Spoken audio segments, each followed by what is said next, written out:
Wizards' new secret lair prices are a net loss to everyone other than Wizards. Well, what is going on, everyone? Welcome back to Kitchen Table TCG. My name is Louie, and I hope you're having yourself a fantastic day. Today, we want to talk about Magic's Wizards of the Coast's new secret lair price points. We've got the new commander deck out that is fetching $200 on the secret lair website. We've got their new system going on where they're doing, like, I think it was $30 for the non-foil and $60 for the foil. And I think we even had a secret lair recently that was $100 for just a few cards. Wizards of the Coast is testing the waters of new pricing for secret lair.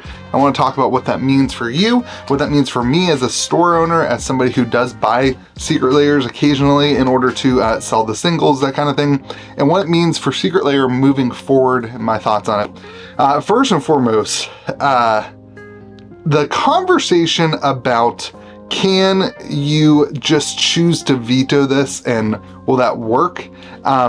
I hate that conversation. I want to tell you, yeah, don't go buy the secret lair. That's what I would love to join that bandwagon, hop on that train and just say, boycott the prices, everybody, nobody go and buy it. But the reality of the situation is that nobody does that. Even if you boycott the prices, even if you go and don't buy it, most people, I know this is gonna come as a shock to you, but most people are not watching YouTube content for Magic the Gathering. You as a viewer of this channel, you're special, you matter, you're amazing, but you're not the average Magic the Gathering person.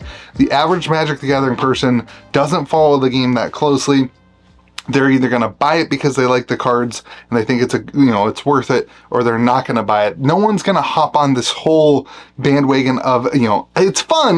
Don't get me wrong, I get it. It's fun to be on the internet and say, hey, everybody hop on the train of, boycotting Wizards. I get that. I want to be on that train. I just don't believe that it actually has any value and work. And the other side of that, not only do I not think that it's going to really change the dynamic, the other side of that is if it does change the dynamic and less people buy these secret lairs, the price point just goes up on the secondary market. That is the biggest thing I think with this whole ecosystem of Wizards raising the prices. They are taking out, in a lot of ways, the middleman from these products. Now, a lot of times what will happen, love it or hate it, what happens on these secret lairs is that a lot of times secondary market resellers speculate on these. Maybe it's to make profit, maybe it's just to generate more and more sales. A lot of people know that people miss out on the secret lairs, or they don't know about those secret lairs until down the line. So it is a good way to generate sales on TCG Player and generate, reviews and kind of grow a sale. Even if you're not making, 20, 30, 40%, even if it's just a wash, sometimes it is good velocity of sales on the secret lairs. And so by raising the prices, they're snuffing out that middleman. It takes a lot more capital now to go and buy a $200 commander deck versus the $120 commander deck from 6 months ago. It takes a lot more time and energy and money to risk, so a lot more of those resellers will not do that, which will then turn and make the cards more expensive. So I don't understand the idea of telling people, not to buy it or don't flip it, that kind of thing. All that ends up doing at the end of the day is making the cards more expensive on the secondary market down the line because there are less resellers, there's less competition, results in higher price points. So it's kind of a double-edged sword here. The reality of it is that Wizards is just trying to squeeze more money out of you as the consumer who's going to the end product. They want more of a piece of the pie. They want more of the pie. And frankly, that's the way this should be. Well, secret lair sucks. It's not supposed to be a place where stores can make money. It's not supposed to be a place where people like you and I who sell singles on the internet can make money. It's supposed to be a place where Wizards sucks the value out of the secondary market. That's what it was originally intended to do. There's no ifs, ands, ors, or buts about it. That's what it's supposed to do. So of course they're doing it. Of course they're raising the price. And so this comes down to a really simple matter, and there's so much internet drama of it raising the price and whatnot. It really comes down to a simple matter. Do you like the art? Do you like the Commander deck enough to spend $200 on it, to spend $75, whatever it is for the foil version? Or do you just want the cheapest version of the card? And at the end of the day, if you like the card, go and buy it. If you don't like the card, don't buy it. And if in this world, it means that sellers, resellers have less products to resell and to flip, they'll find something else. They always do.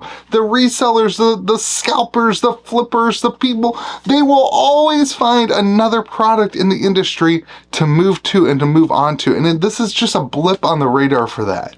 You know, there's 3 types of consumers for Magic the Gathering for singles, okay? There's 3 people. There's number 1, the person who wants the cheapest card. They go to TCG Player, they buy the moderately played version of the card in the cheapest format, they get the cheapest version, there's that guy, right? Then there's a guy who wants the most expensive version of the card. They take that smothering tide and they say, I don't even like SpongeBob, but I want the one with Mr. Krabs because it's $600, okay? That's that person. They want the most expensive card.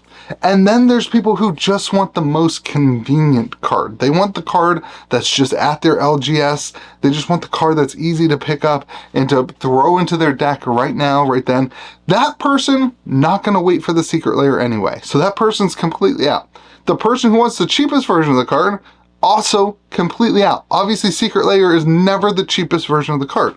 The reality is that the market for secret layer hones in on just specific people who want that variant, and that is what they are trying to do. It doesn't even do a really good job at capitalizing on reprint equity.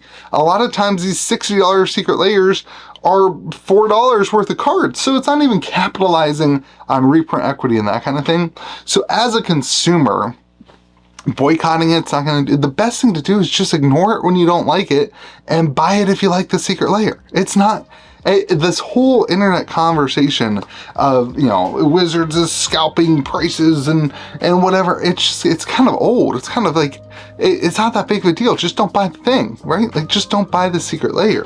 It will be very interesting to see, does the higher price point on the first market side, on the direct-to-consumer side, correlate to higher market prices on the other side? Or do we start seeing a scenario in which secret layers are worth less on the secondary market because, you know, people just ignore them and that kind of thing? That's a kind of a, that would be kind of crazy. I don't see that ever happening. And secret layers historically have been great investments because, again, when people don't buy them, it just kind of drives the price up. And eventually somebody comes along and says, hey, I love SpongeBob. I missed that 3 years ago, and they start buying SpongeBob secret layers. Or, hey, I love Marvel, and then, you know, they missed it on the drop. And so eventually it kind of always gravitates up. I think people are overreacting on the price changes. I think this is Wizards, you know, testing the waters. I think secret layers are going to go up in price. They're going to blame it on tariffs. They're going to blame it on this, that, the other thing. And, you know, it costs them 10 cents to make a card, and they're going to charge you $60, $100 for it. Let me know what you think about the secret layer price increase in the comment section below. I hope you have yourself a great day. Be kind to the people around you. We'll see you again next video.